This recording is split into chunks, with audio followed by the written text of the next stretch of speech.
Teman-teman, saya sebenarnya mengharap tidak ada dikotomi bahwa saya seorang rohaniawan dan saya seorang budayawan atau saya seorang dosen, karena ini buku murni berbicara soal budaya. Kalau toh tadi ada perspektif berbeda dari Debra soal bahasa khotbah, itu adalah bahasa dia, bukan khotbah seperti itu. Karena saya berkhotbah di gereja tentu berbeda ketika saya menulis sebuah pandangan-pandangan spiritual secara umum, dan yang dimaksudkan oleh Mbak Debra tadi itu adalah spiritual yang mestinya kita bangun bersama, perenungan yang harus kita bangun. Misalnya buku ini sebenarnya hanya berbicara hal-hal sederhana kok.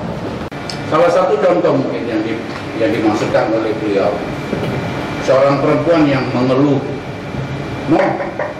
kenapa ya kukuku ini sebentar tumbuh, ya karena ini dia bicara ke saya, ya saya jawab sebagai seorang romo, ya karena kukumu itu bukan punyamu, tubuhmu itu bukan punyamu, rambutmu itu bukan punyamu.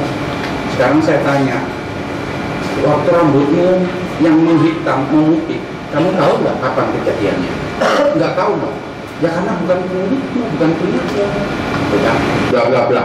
Nah itu saya melihat sebagai sebuah spiritual yang mungkin bisa kita bagi kepada masyarakat umum, bahwa oh iya, kesadaran mengembalikan diri manusia kepada diri sendiri itu menurut saya sangat penting. Mengembalikan menurut I.M. Harari, manusia itu mesti menemukan dirinya secara natur, memahami dirinya secara natur, bukan bedak, bukan busana, bukan baju, bukan itu enggak natur, tapi bagaimana dia menemukan diri dia sendiri. Itu yang saya maksudkan dengan beberapa dalam tanda kutip renungan-renungan tadi. Hal-hal yang sangat sederhana. Saya ngobrol dengan Remy, misalnya Remy mengeluh, saya sedang begini, maka saya masuk dalam dunia spiritual yang juga nilai-nilai itu saya adopsi, saya pelajari, saya terima dari budaya kita. Tadi Mbak Debra, Bang Jo berbicara soal Eropa dan Indonesia. Indonesia itu adalah pemilik, bukan Indonesia saja, tapi pada umumnya Asia adalah pemilik spiritual yang kuat, dan dia kalau berbicara selalu dari segi-segi spiritual itu. Relasi yang dibangun dengan sesama manusia saat ini adalah relasi keuntungan, relasi kebutuhan.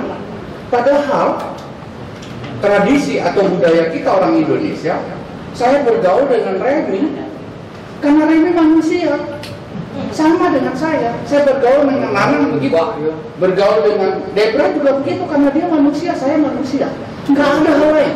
Tapi semasa sekarang Anda mau bergaul dengan siapa saja, Anda mulai berpikir kira-kira dia bisa terima saya tidak.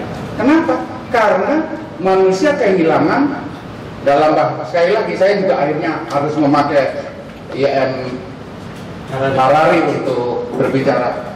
Ya, Harari katakan manusia itu kehilangan kemanusiaannya sendiri, natural kehilangan natur sebagai manusia.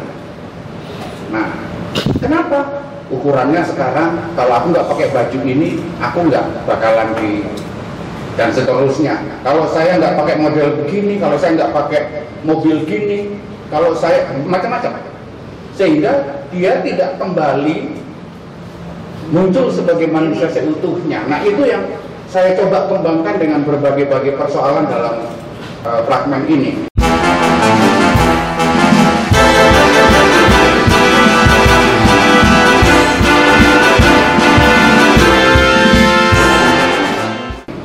Lalu kenapa fragmen?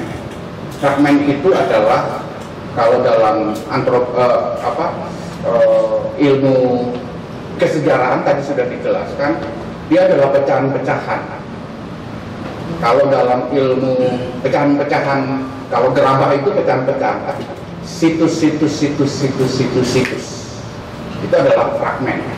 Nah, dalam konteks seni teater, pementasan-pementasan yang berseri itu adalah fragmen. Ketika membuat puisi, itu juga berbicara soal, saya mau berbicara soal ini. Kita bisa sebut, oh ini fragmen pertama, karena benang merahnya nanti ternyata yang berikutnya juga akan melanjutkan dari puisi yang dia tulis sebelumnya. Itu juga fragmen. Atau kita berbicara manusia, masa kecilnya, masa remaja, masa pemuda, sampai kakek-kakek, nenek-nenek, itu juga fragmen ya. Jadi itu yang saya maksud.